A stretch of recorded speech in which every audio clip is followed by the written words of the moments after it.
Starting off this countdown, we have the Alaska Triangle. Turns out that Alaska has its very own Bermuda Triangle. This is referred to as the area in the southeast, to the northern Borough region, to the western metropolis of Anchorage. Apparently, more than 20,000 people have gone missing in this area.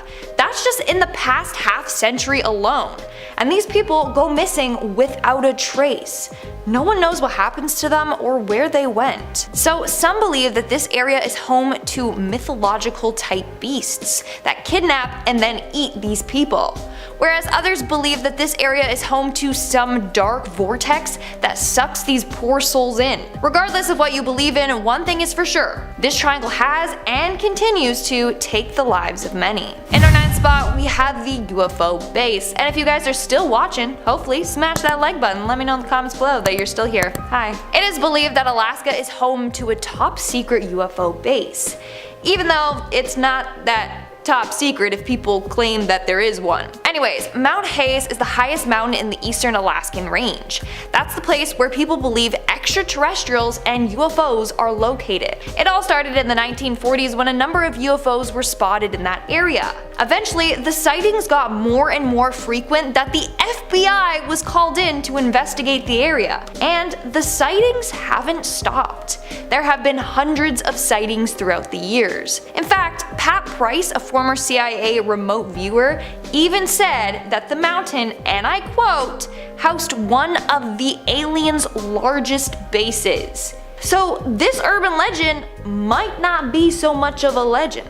In our 8th spot, we have the Captain Cook. This is a cute little hotel located in downtown Anchorage. According to legends though, this hotel is extremely haunted. Apparently a woman took her life in the hotel in the 70s, and her ghost can be seen wandering the halls. In particular, she is said to haunt the woman's restroom there. Visitors also claim that doors will open and close on their own and the lights will flicker on and off by themselves.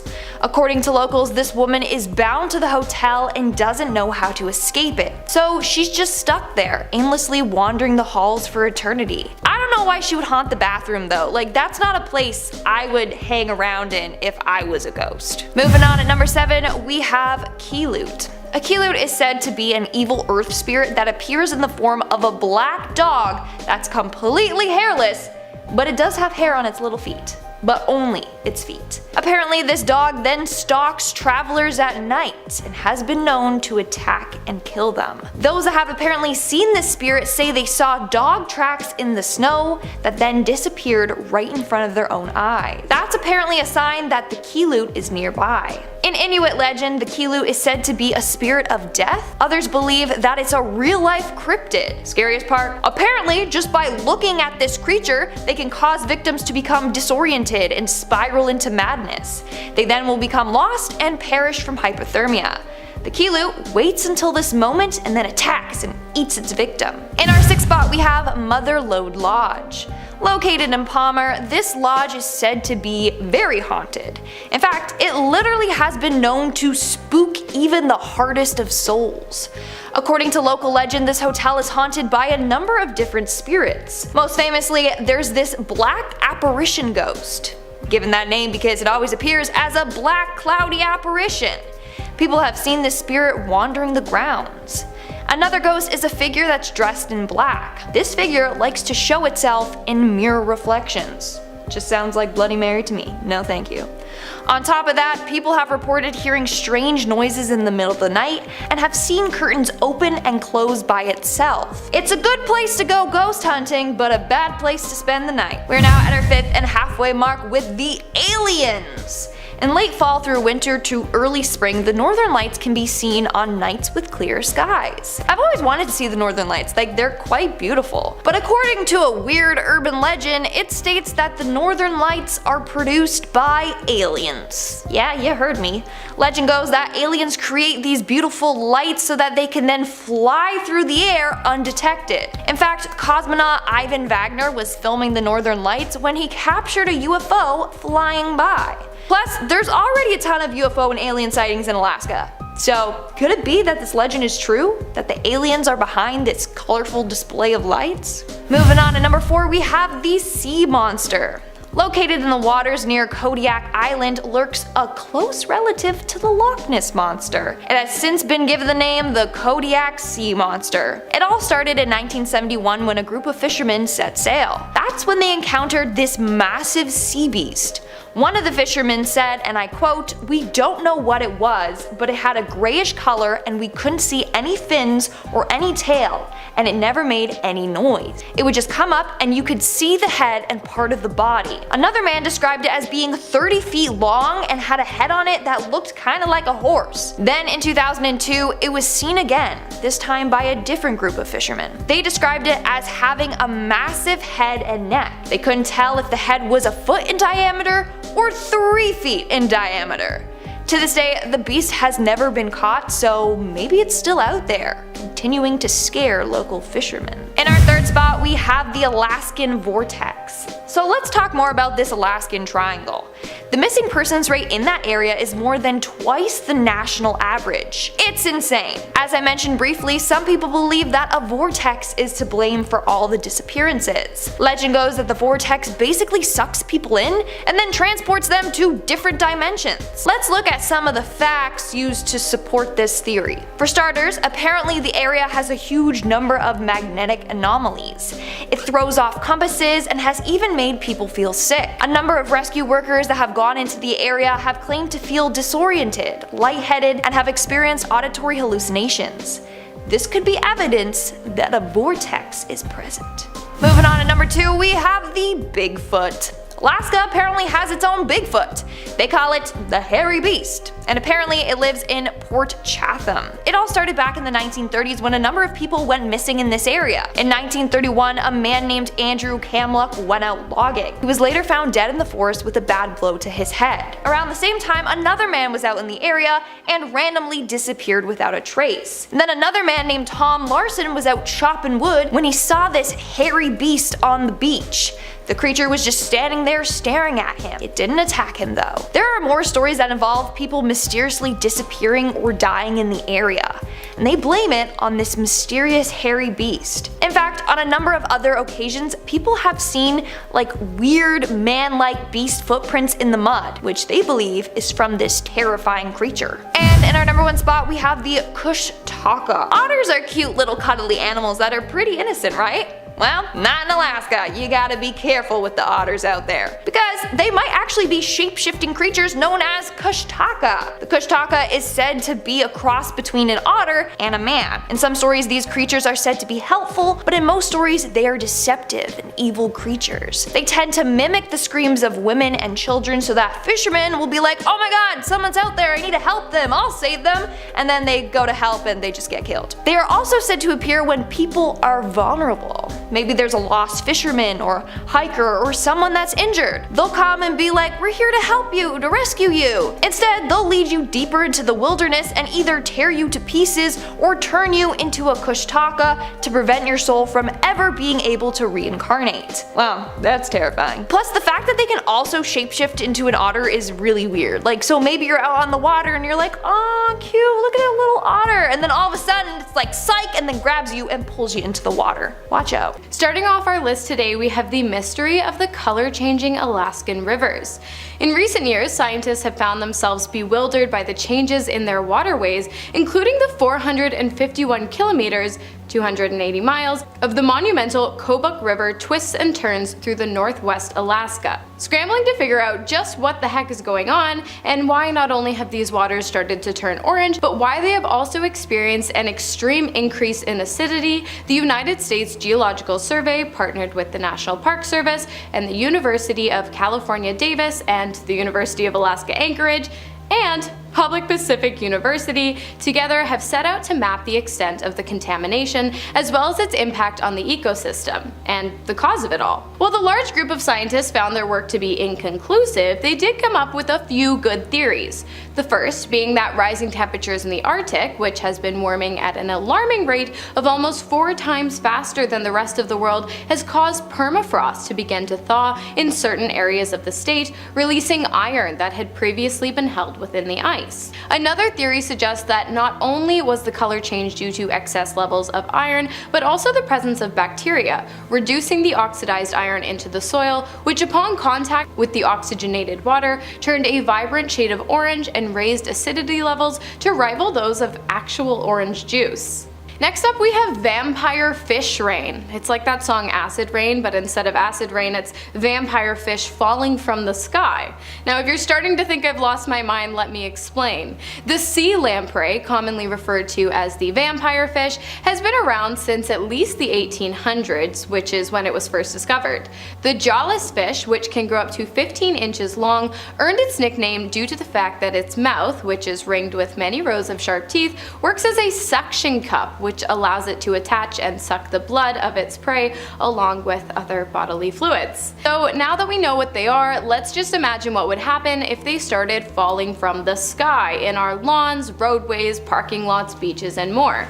Well, the people of Fairbanks, Alaska don't have to imagine, as in 2015, it actually happened. Over the span of about a week, the Alaskan Department of Fish and Game received several calls from the residents of the town claiming to have found the fish popping up in the most unlikely places. Now, some people have claimed this was due to seagulls scooping them up from the fresh waters and dropping them on land, but there were a lot. And besides, vampire fish rain sounds way cooler anyways. Kushtaka is next on our list, also known as the land otter man.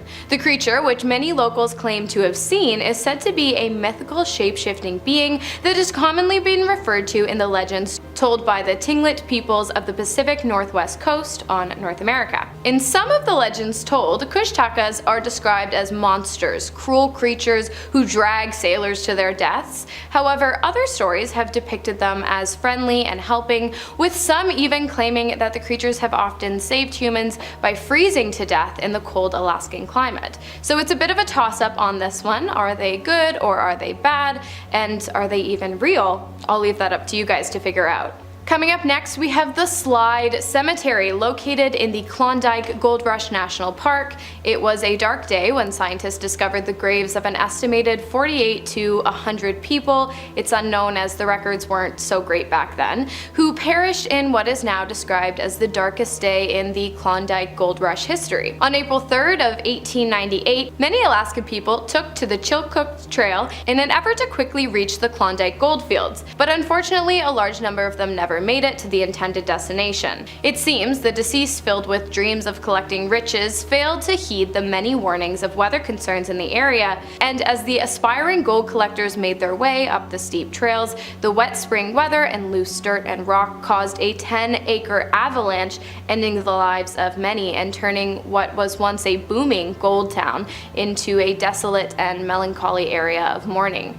The cemetery stands today as a reminder of this dark day in history. Up next, we have Lady of the Lake, the discovery of which left scientists and historians baffled and disturbed. So if you're picturing some ghostly woman standing at the edge of the water with decrepit skin and strangly hair, whose presence is depicted in horror stories and folklore, well, you'd be wrong. The Lady of the Lake is actually an abandoned WB-29 bomber aircraft, tail number 4462214.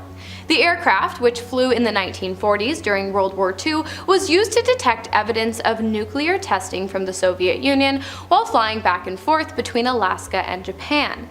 Makes sense, but what doesn't is how the aircraft ended up in the lake. Its first confirmed appearance in its final watery resting place was in 1964, but whether or not it crashed there, which it does not appear to have done so, or if it was placed there, there are absolutely no records, so it just really remains a mystery.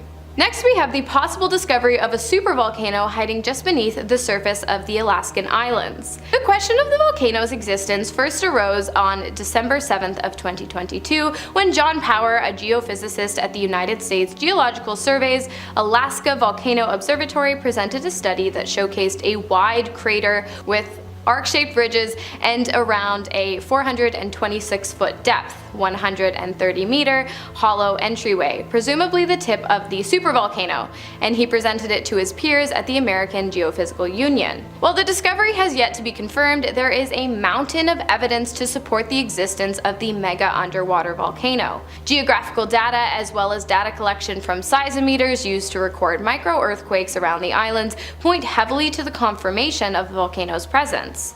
At this point in time, scientists are determined to confirm what exactly lies beneath the surface of these waters around the Alaskan islands as quickly as they can, because with the discovery of the possible volcano being so new, we have little to no information on whether or not this thing could blow at any time. And up next, we have another possible appearance and swift disappearance of underground pyramids hidden within the earth of the Alaskan Triangle.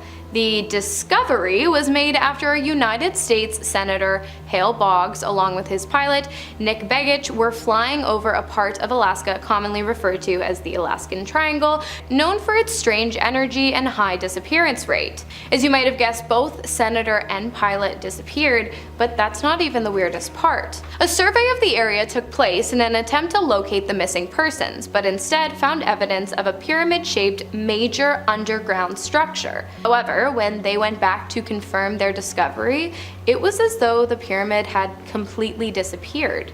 There are many theories about the commonly referred to Dark Pyramid, the most popular being that it is an alien pyramid, heavily guarded by the United States government, and some people even believing that the pyramid has special powers, such as the ability to generate enough electricity to power all of Canada.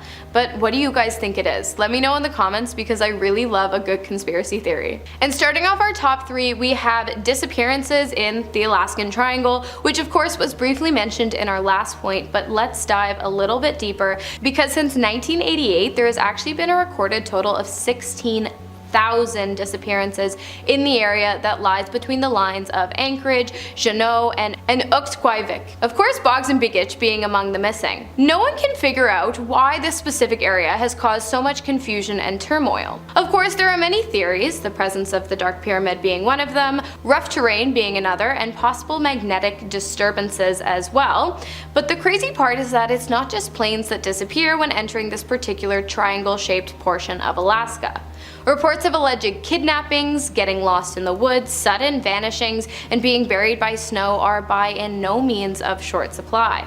Scientists still can't seem to figure out what it is about this specific area that makes planes and people act so out of whack. Next, we have the petroglyph rocks found amongst the shores of Wrangell, an island town in part of Alaska's Inside Passage.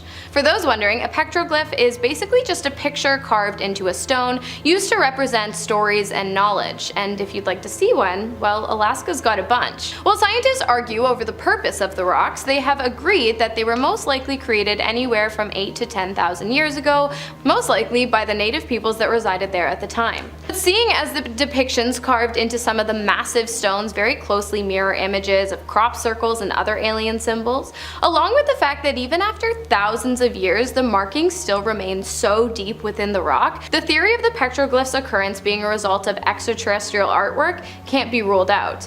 Not to mention, Alaska is also home to a giant underground pyramid, I'm just saying. And coming in at our number one spot, we have the golden egg. Okay, this one is super cool to me because it was found in the ocean, and I'm always on the lookout for new aquatic discoveries, which, by the way, if you've seen any recently, please let me know in the comments. But anyways, the flesh-like golden egg was recently discovered in August 30th of 2023, and this thing is weird. Found in the depths of the Alaskan seafloor, marine scientists are absolutely stumped as to what this thing could be, but many have speculated that it is most likely the egg casing of a new, unknown creature. On a live stream, one of the scientists noted that the egg had a hole in it, saying that meant something had either tried to get in or out.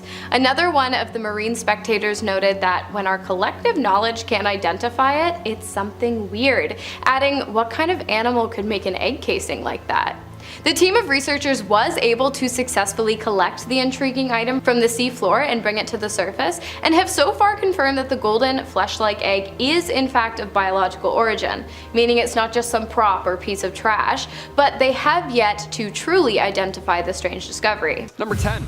Captain Cook Hotel. The Captain Cook Hotel, of course located in Anchorage, Alaska, is said to be haunted by the ghost of one John Jack Sturgis, who is a former chef at the hotel who died in a fire back in 1986. What a start to a list already. We're just in the ghost depths already. Guests and staff alike have reported various paranormal experiences such as unexplained voices, cold spots, and the sound of footsteps in empty hallways, which, I don't know, all signs point to ghosts when you put those in a row. Some guests have even reported seeing the apparition of a man in a chef's uniform. I'm not trying to laugh. That's just, imagine that, you know what I mean? 4 a.m. in the middle of the night. You're like, chef, may I? Could you turn off the light? Thanks. Like a ghost wearing a chef's hat. It's like, that's only funny. That is an only funny thing. That is from Luigi's Mansion. He's just smacking the spatula all night looking at you. He's like, how do you like your eggs? I'm like, that's so scary. Despite these reports, the hotel remains a popular destination for visitors to Anchorage who are drawn to its unique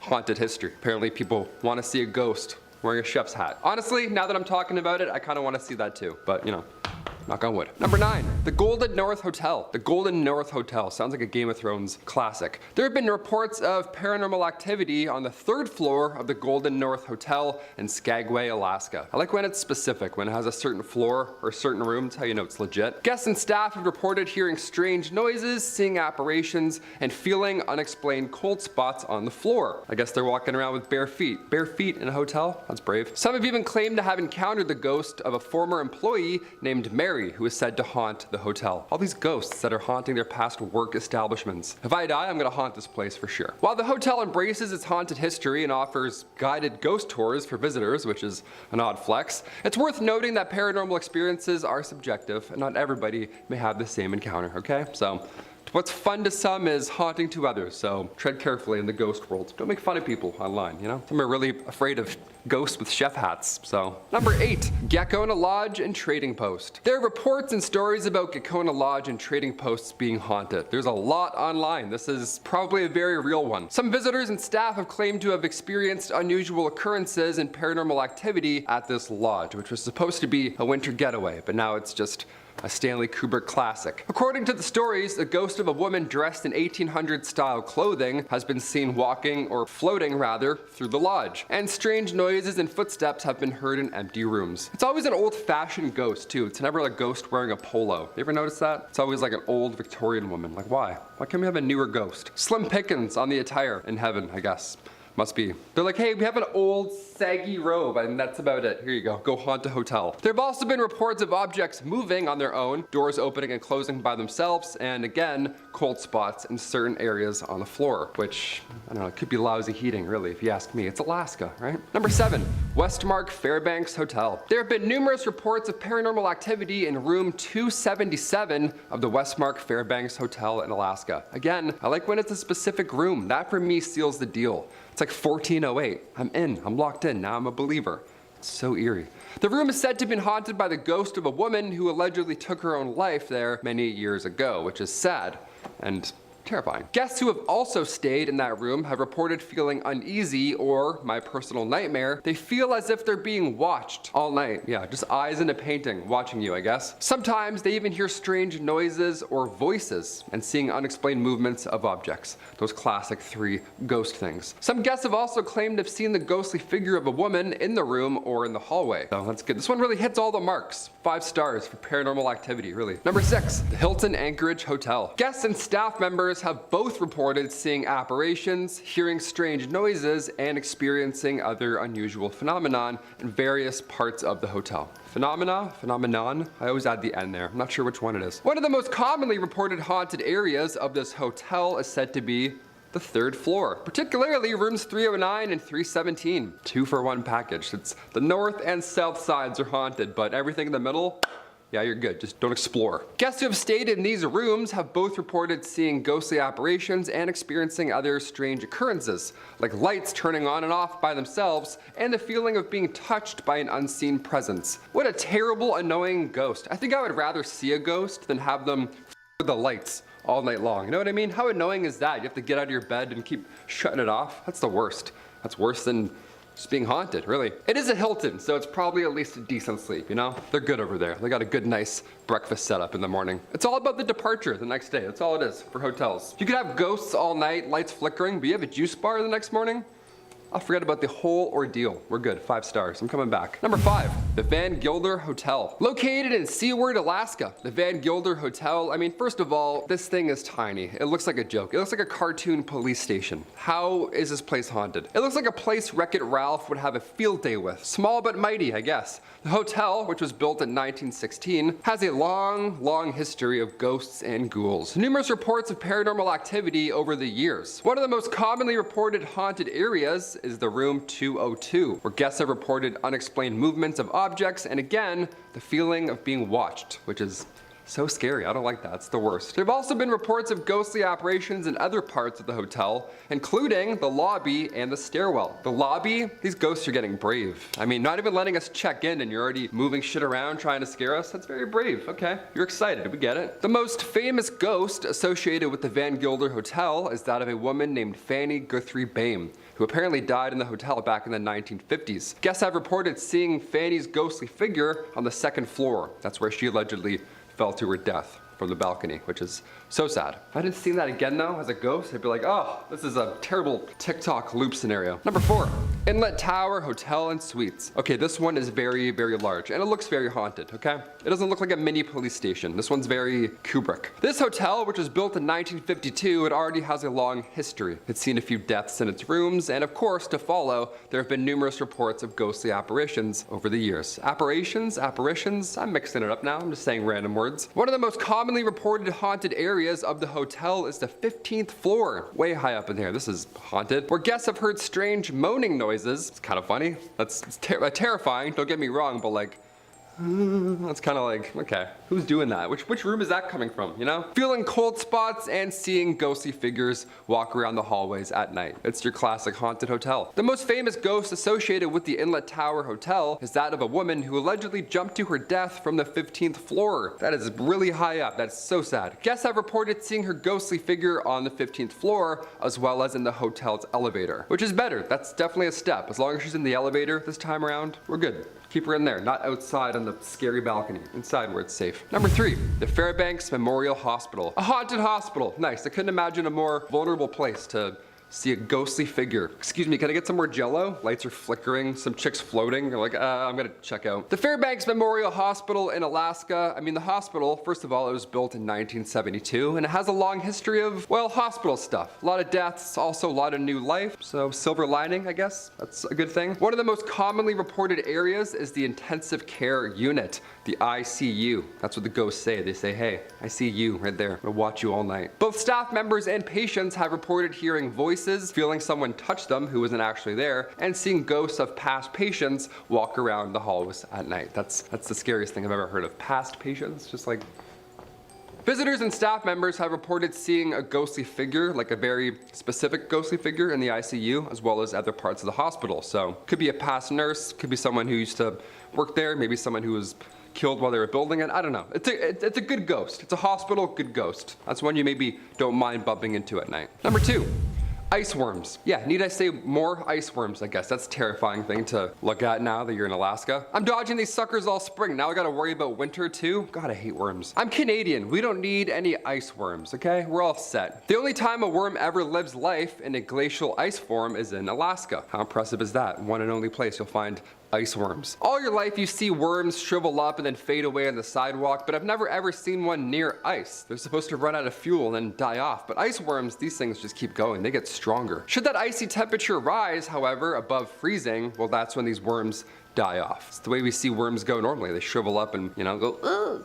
They get stronger the longer that they wait and plan. Honestly, these worms are kind of cool. If you're ever in Alaska and you see ice worms, comment down below. These are like Captain America worms. I'm weirdly into bugs and these things sound like they're from space, so had to include them. Ice worms. Number 1, the Eldred Rock Lighthouse. We'll finish up with a haunted lighthouse. Not the most exciting, but I'm doing my best here. It's that or ice worms. Both are pretty thrilling, okay? What's creepier than an island full of shipwrecks? You tell me. The lighthouse, which was built in 1906, is located on a remote island in the Lynn Canal, and it was in operation until 1973. One of the most notorious shipwrecks was the Clara Nevada steamship. Now, in 1898, she smashed into Eldred Rock, burst into flames instantly before sinking into the icy depths, probably surrounded by ice worms. The disaster took 75 lives, and it's also believed that hundreds of pounds of gold were on board when this ship sank.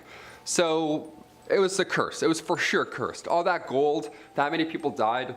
I smell a curse. I know it. One of the most commonly reported ghost occurrences at the Eldred Rock Lighthouse is the sighting of a ghostly woman, again, you guessed it, wearing all white. The classic Victorian gown. Legend has it the woman was a former lighthouse keeper's wife who died on the island and has remained there in spirit. Remained there. I guess she's stuck there for all of eternity, but we'll say she remained there.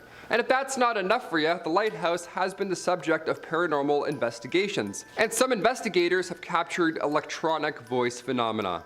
Yeah, they got EVPs on this island, so it's the real deal. That's how you know. Remind me to avoid this lighthouse at all costs. Great, cheers. Coming in at number 10 is the statistics. The Alaska Triangle is a remote area infamous for alien abductions, Bigfoot sightings, paranormal phenomena, and vanishing airplanes. The Alaska Triangle has everything the Bermuda Triangle has, but with more mountains and it's cold. Like much of Alaska, the Triangle contains some of the most rugged, unforgiving wilderness in North America. It's an impossibly vast expanse of dense forests, craggy mountain peaks, alpine lakes, and large swaths of plain old wilderness. Now, the sheer number of people who go missing is absolutely shocking. Add to the fact that many disappear without a shred of evidence, and bodies, alive or dead, are rarely found. More than 16,000 people, including airplane passengers, hikers, locals, and tourists, have disappeared within the Alaska Triangle since 1988. The rate per 1,000 people is more than twice the national missing persons average, and the rate of people who are never found is even higher.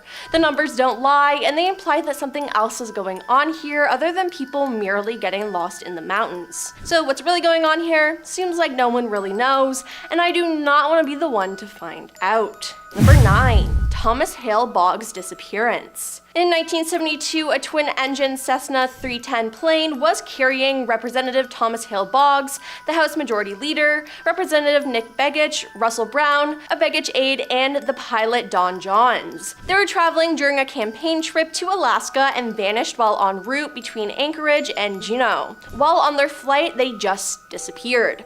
At noon on October 17th, Representative Tip O'Neill of Massachusetts told anxious House members that it is our hope and prayer, of course, that the men will be found safe. Now, their disappearance triggered the largest search and rescue operation up to that point in U.S. history. It involved 40 military aircrafts, 50 civilian planes, a search grid of 325,000 square miles, and more than 3,600 hours of search time. Now, after 39 days, the search was called off with no signs of the wreckage or survivors. Now, the accident prompted Congress to pass a law mandating the installation of emergency locator transmitters in all U.S. civil aircrafts. And with all of this, conspiracy theories have since risen over the circumstances of Hale's death and disappearance. Number 8.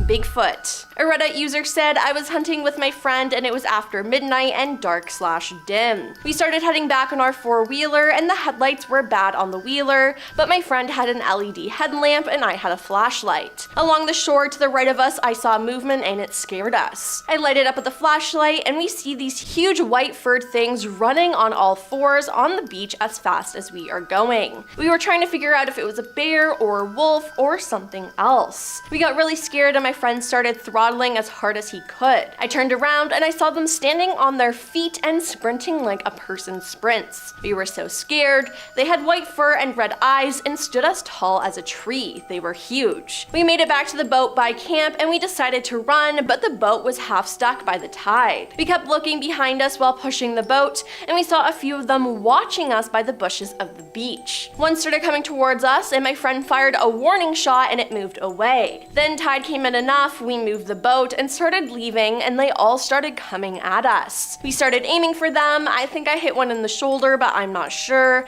and they didn't act like they'd been shot. They ran away after that, and then we left. Yeah, that is a no from me. Number 7. Douglas C-54D. On the morning of January 26, 1950, Robert Epsey, a master sergeant in the US Air Force, waved goodbye to his wife, not knowing it would be the last time they would see each other alive. As Robert and other 43 passengers boarded the Douglas C-54D Skymaster, they were all ready for the journey to Montana to begin. Now, usually, all airborne aircraft must be in constant communication with the operators at the airport. However, this Skymaster cut off all communications moments after takeoff. With friends and relatives waiting in Minnesota, their loved ones never arrived. Over 75 Canadian and US aircrafts were assigned to look for the missing plane, to no avail. The aircraft and the passengers' remains have never been recovered, and I mean, where did they all go? How can you just lose a plane like that? Number 6.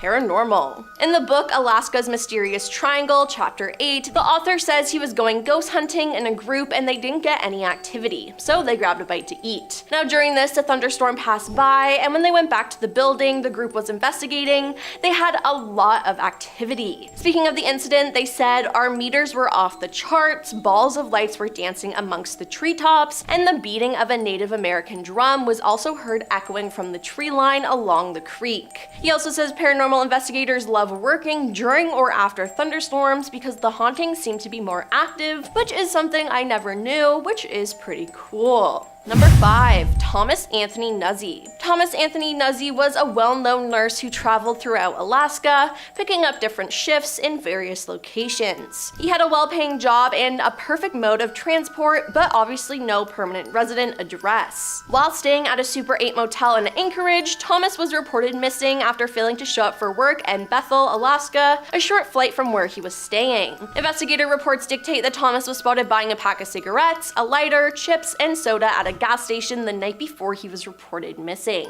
The reports also show that he was in the company of a woman, and upon questioning the staff of the Super 8 motel, some said that a different man was spotted in Thomas's room on that same night that he went missing. While his bicycle and Jeep were later found, no one knows what happens to Thomas. Number 4. Mystery Man. A Reddit user described a scary story they experienced while in the Triangle. They said, "I used to work on the north slope of Alaska in the oil industry. It was mid-January, the sun hadn't quite come up yet, and we were deep in the wilderness. It was about 4 in the morning when we were in our truck, and then something appeared on the road in our headlights. It was a man, in jeans, sneakers, and a hoodie jacket, walking down an ice road in the wilderness tundra at 4 a.m., and it was negative 20 degrees outside. He didn't acknowledge us as our trucks rolled up next to him, he just kept shuffling forward. He didn't seem cold. I rolled down my window and asked if he needed any help and if he was okay, and he still didn't acknowledge us, just kept shuffling forward. His face was completely blank, devoid of any thoughts or emotions. Now, even in the extreme cold, I could occasionally get whiffs of a peculiar smell coming off him. He smelled acidic. Now the guy behind me in the truck's crew cab rolled down his window and reached out to grab the guy, and before his hand could reach him, the man spun around and latched onto my buddy's outstretched arm. He glared at my buddy and then at me with his eyes of pure rage, not removing his hand from his arm. At that moment, this guy started screaming in our faces. I slammed on the gas and he still had a hold on my buddy's arm and was trying to pull him out of the truck. He was running alongside the truck while the other guys in the cab held onto my buddy to keep him inside. After several moments, my buddy tore free from this guy and we sped away. We checked in with the guards and reported what we had seen, and the guard was looking at us like we were pulling a prank, but policy said they had to check it out regardless. My buddy's arm was sore, and when he pulled back his sleeve, there were noticeable bruises in the shape of a hand around his arm. Now, a guard said they searched up and down the ice road for a solid 12-hour shift and saw nothing, not even tracks in the snow leading off the road. So who was this mysterious person? Or ghost? Seems like we'll never know. Number 3. 3. UFOs. A 1986 report made the Federal Aviation Administration (FAA) from a Japanese cargo flight tells about one alleged UFO experience. Allegedly, Japan Airlines Flight 1628 encountered 3 unidentified aerial phenomena above the expanse. The pilot reportedly thought the crafts were military and paid them no mind. Moments later, he realized that the objects were keeping pace and moving erratically around his own jet. Over the next 50 minutes, the strange aircraft shadowed Flight 1628's every move while emitting bursts of blinding lights. The statements made by the crew were verified by civilian and military radar, and the FAA report went on to garner national attention. Number 2. Kushica. The native Tlingit and Tsimshian peoples have their own explanation for disappearances. The Kushica is a shape-shifting cryptid that stalks Alaska's wilderness looking for human prey. While often compared to the mythology of Bigfoot, the Kushica seems to operate in a much thinner manner. According to lore, the otter-like creatures disguise themselves as a trusted relative or friend and appear to those who are lost or injured. They lead their victims deeper into the wild, ultimately tearing them apart or turning them into another Kushica. This legend is especially popular in southeastern Alaska. In some stories, Kushica are cruel creatures who take delight in tricking poor Tlingit sailors to their deaths. In some legends, it is said the Kushica will imitate cries of a baby or screams of a woman to lure victims to the river. Could it be the Kushica responsible for some of these disappearances? I think so. And coming at number 1 is Alan Foster. On September 9th, 2013, Alan Foster flew a Piper PA-32-260, which was later reported as missing while traveling over the Alaska Triangle region. The National Transport Safety Board reports that Alan had been flying under a visual flight rules flight plan, fueled at Yaktuit, and continued flying around 3:30 p.m. He even contacted Jono Flight Service, indicating that he would stop at Cordova if the conditions dictated. However, 18 minutes after takeoff, somewhere between Malaspina Glacier and the Gulf of Alaska, the radar showed Alan's aircraft descending to about 1,100 feet before disappearing. No one ever heard from Alan Foster again, and no remains of his body nor the aircraft have been found. Alan's disappearance is bizarre because he was experienced. He had over 9,700 flight hours in various aircrafts. He kept asking for key details before and during his flight, and he never reported any problems before disappearing. The only suspicious factor is where he disappeared, the Alaska Triangle. First on the list, we have the 1950 disappearance of a United States Air Force troop plane, a Douglas C-54 Skymaster carrying 44 passengers and a nuclear warhead. What started off as a regular flight from an Air Force base in Alaska to one in Manitoba turned into a years-long mystery that still perplexes the minds of both military personnel and civilians alike. When the flight took off, the pilots were instructed to keep in contact with the Alaskan base, providing status updates via radio at every 30-minute mark, which they did until they didn't. The last report the base received was that while there was some frost forming on the wings, a completely normal occurrence when flying in cold weather, everything was going smoothly. The radio silence that followed was quickly accompanied by a large search party consisting of both ground and aerial efforts, but no one and nothing was ever recovered. The Douglas was an incredibly large plane, so for it to just simply vanish without a trace has continued to baffle many minds to this day. Now, if you've even just scratched the surface of the Alaskan Triangle's many mysterious mishaps, I guarantee you've heard about the disappearance of Hale Boggs and Nick Begish. If you haven't, you're about to, and if you have, stick around because you might learn something new. On October 16th of 1972, the United States representatives of the Democratic Party, along with one assistant and a pilot, set off on a campaign trip to Alaska, during which they would be forced to test their luck with the Alaskan Triangle. Any goodbyes or see you soons shared with friends or loved ones prior to takeoff would have been the last anyone would receive from any of the men. As you've probably guessed, they never made it to their destination. Not only that, but the men along with the aircraft completely vanished. Many search parties canvassed the area, a charge led by the United States government, who suspected a possible assassination of the men, but no trace of either plane nor passengers were ever found. However, something else might have been. Which of course brings us to our next point. You guys know I love a good segue. The dark pyramid, as it's called, was discovered among the grounds in which frenzied groups frantically searched for bogs and baggage. Well, its presence was discovered by land surveyors who had used a ground-penetrating radar in an attempt to locate the lost plane. While no such aircraft turned up, something did. Something big and buried far beneath the snow was registering on the men's equipment,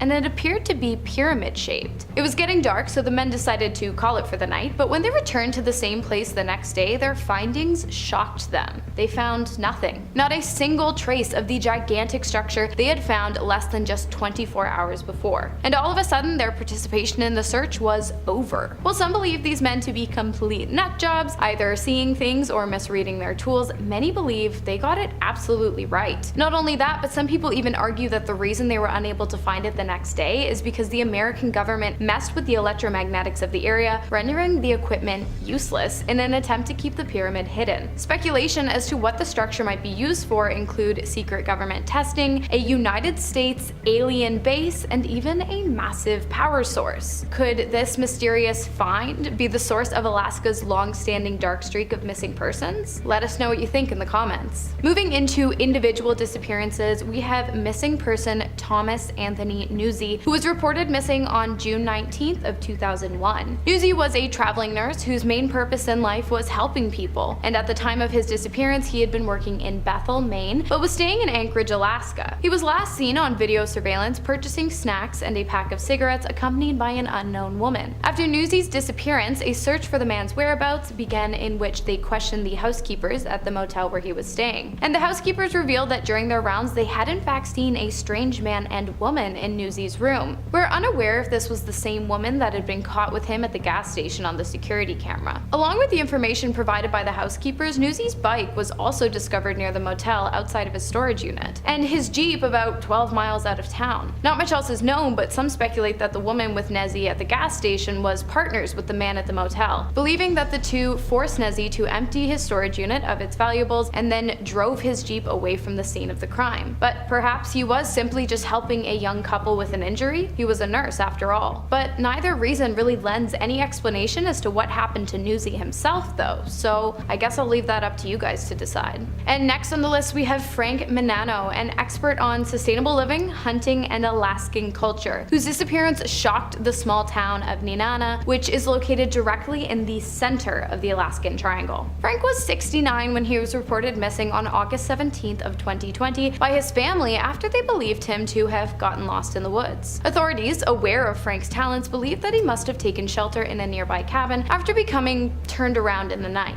A search party was sent out to canvass the area with high hopes for the man's safe return. However, disappointment and dismay began to sink in after days of searching resulted in not one single indication of Frank's whereabouts. There is not much else that is known about this story other than the fact that 4 years later Frank still remains missing and the tragedy remains a mystery. Next on the list we have Shanna Oman, yet another disappearance in which honestly not much is known. The woman went missing on June 3rd of 2019 after spending time at a friend's house in Fairbanks, Alaska. According to the friend, after hanging out they had dropped her off at Nico River, a short walk from where Oman had lived. They assumed nothing of it until several hours later when Oman's roommate called the friend saying that she had never returned home. Scared and confused, they called the police, who quickly put together a search party to comb the area in which Shanna had last been seen, but after much effort they were ultimately unsuccessful. No other information has been released about the ongoing missing persons case, but as with all the names on this list, we are still hoping for a happy ending. Next up we have Leonard Lane, a World War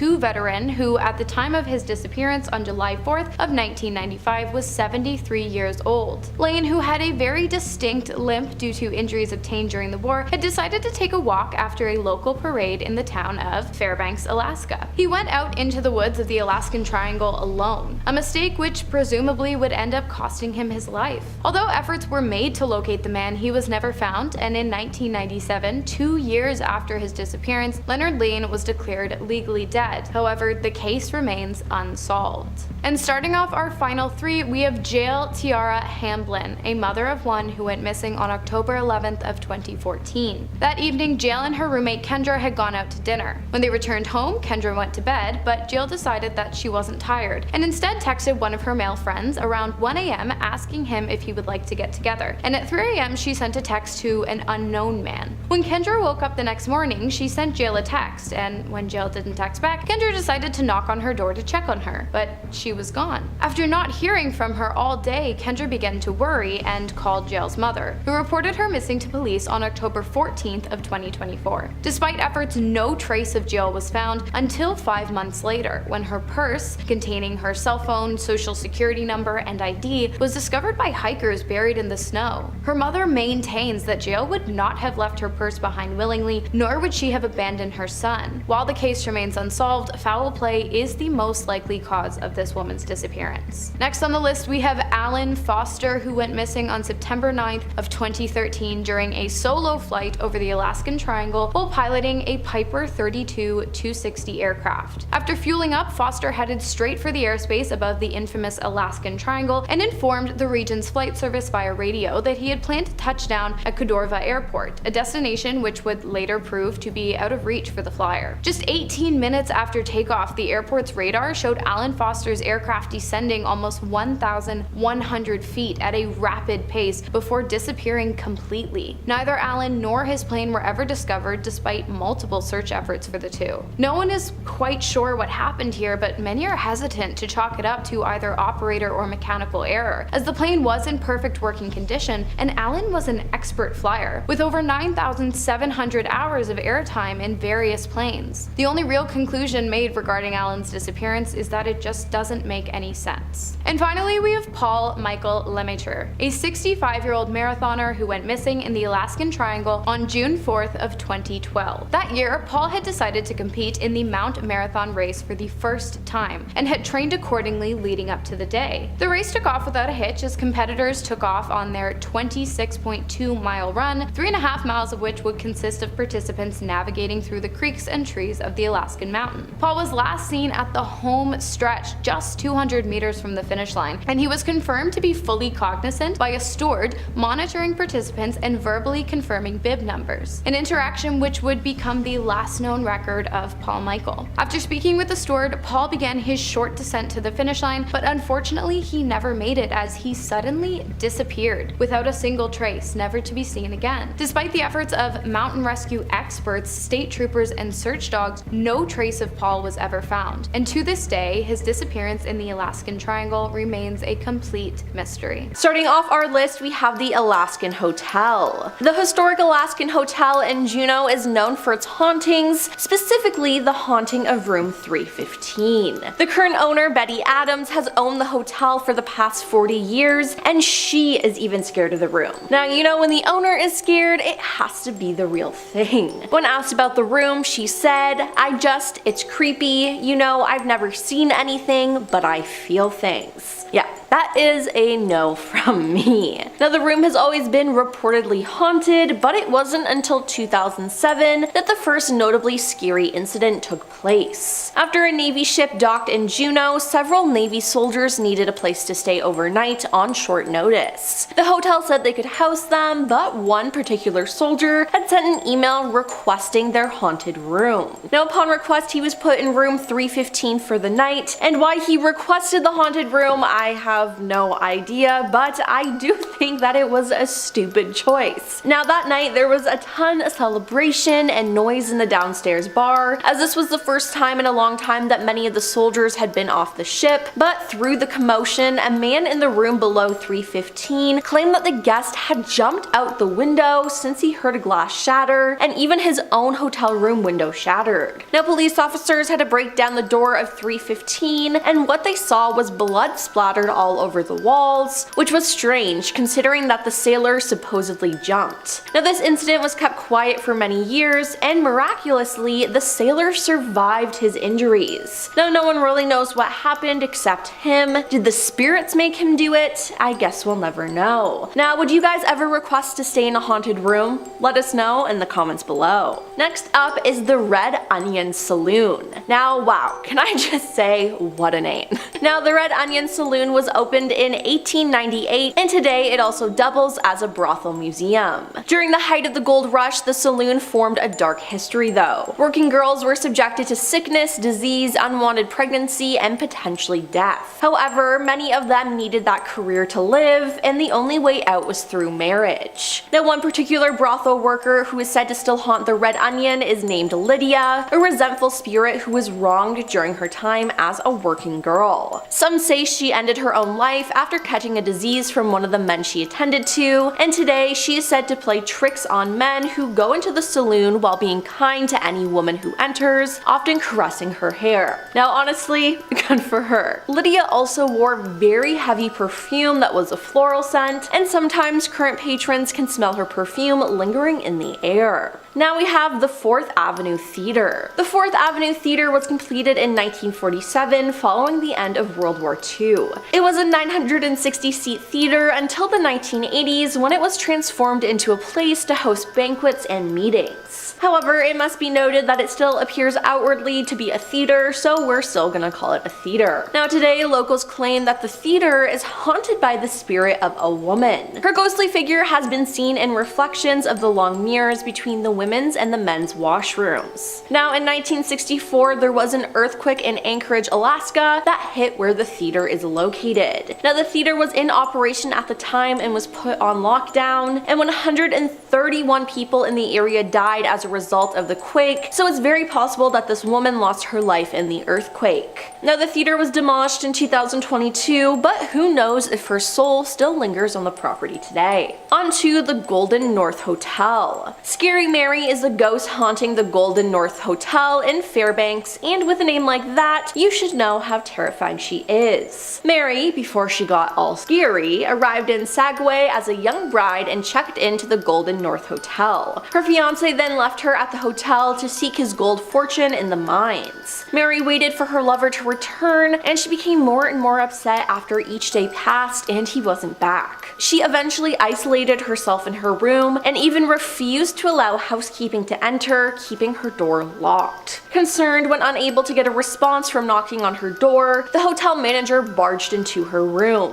When he got there, he realized that Mary was dead. It appeared that she put on her wedding dress and waited for her death. Now that is just sad. Now why would people give her the nickname Scary Mary though? She was just sad. Now soon after her death, Mary appeared throughout the hotel wearing the never used wedding gown. Today her spirit continues to wait on her lost lover and peers out different hotel windows, searching the streets below. She's also been caught staring at people while they sleep, and yeah, just cause you're sad, Mary, doesn't mean you can be creepy like that. Then there's Snow City Cafe. Snow City Cafe looks like any other cafe, but this place has something unique, its own ghost. A woman named Muriel lost her life on September 30th, 1976 outside of her office building where the cafe now stands. She was leaving work like any other day, but when she stepped into her car, it exploded. Her ex-husband had wired her car with a bomb while she was at work, and the explosion resulted in her untimely death. Now today, Muriel's ghost haunts the cafe in the late evening hours. She is known by the employees to turn the water faucets on and off in the various sinks. Thankfully though, she is a pretty playful spirit who just wants to make her presence known. Now let's talk about West High School Auditorium. West High School is a normal place, well, except for their auditorium, that is. Their auditorium has a very well-known ghostly presence. She's said to be a lady in white who only haunts the auditorium, no other room in the high school. She's been seen by students, teachers, and visitors for decades now. Occasionally she can be seen standing quietly amid the dark seats, almost out of eyeshot. Other times, she has been spotted running through corridors and haunting backstage. Now to this day, no one knows who the spirit is, but all I gotta say is I would not want to perform on that stage with her there. Moving on to the Buckner Building. Okay, so some backstory on this place. The Buckner Building once functioned as a bunker to protect troops during World War II. It held the title as the largest building in Alaska for many years, as it was 275,000 square feet and intended to house potentially thousands of soldiers. However, in 1966, the military left, and the large structure was virtually abandoned. Now to this day, no one has done a single thing with it, and no one is actually allowed to go into the deteriorating building. Yet those who were able to visit the building prior to that rule claim that it is haunted, which I gotta say, I'm inclined to believe. Now, the Fun Employment Radio podcast posted footage of their friend Bob exploring the building, and you can hear noises and voices. In one part of the video, you can clearly hear someone call his name, Bobby. Now, it also appears that some ghost says, "What's your name?" and then another phrase that I can't really say here on YouTube. It's just so freaky to listen to. Ugh. On to Wendy Williamson Auditorium. Now, not so fast, we're not talking about Wendy Williams, we're talking about Wendy Williamson here, people. So the staff at Wendy Williamson Auditorium at the University of Alaska Anchorage campus will be the first to tell you that the theater is haunted. The building is said to be home to quite a few spirits, including a lady in white, a teenage boy, and even the ghost of John Wendell Wendy Williamson himself, who has been seen playing the piano in the lobby on more than one occasion. Now, a talented ghost, I see. Now, a woman with long brown hair have reported being pushed by an unseen specter as they walk down the lobby stairs. Props have been known to fly off tables, and faucet and lights turn on and off with no explanation. Women using the handicap stall in the women's bathroom have even felt it being violently tugged shut by someone on the other side as they try to exit. Yeah, that definitely sounds haunted to me. Up next is Hotel Captain Cook. Hotel Captain Cook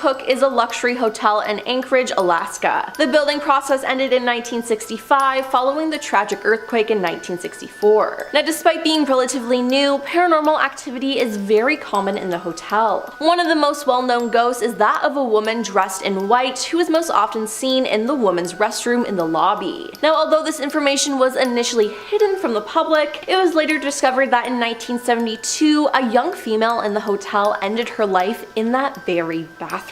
Safe to say, the ghost is most likely her. Now, she isn't a negative spirit though, which is good. It seems like she just likes playing pranks, including flickering the lights on and off, to banging the stall doors as hard as she can. Now, many guests who have witnessed this have been so scared that they've told management about it, and to try to put an end to it, they've bolted that stall door shut, though it's unknown if the ghost is now trapped in there or what, but personally, I don't want to find out.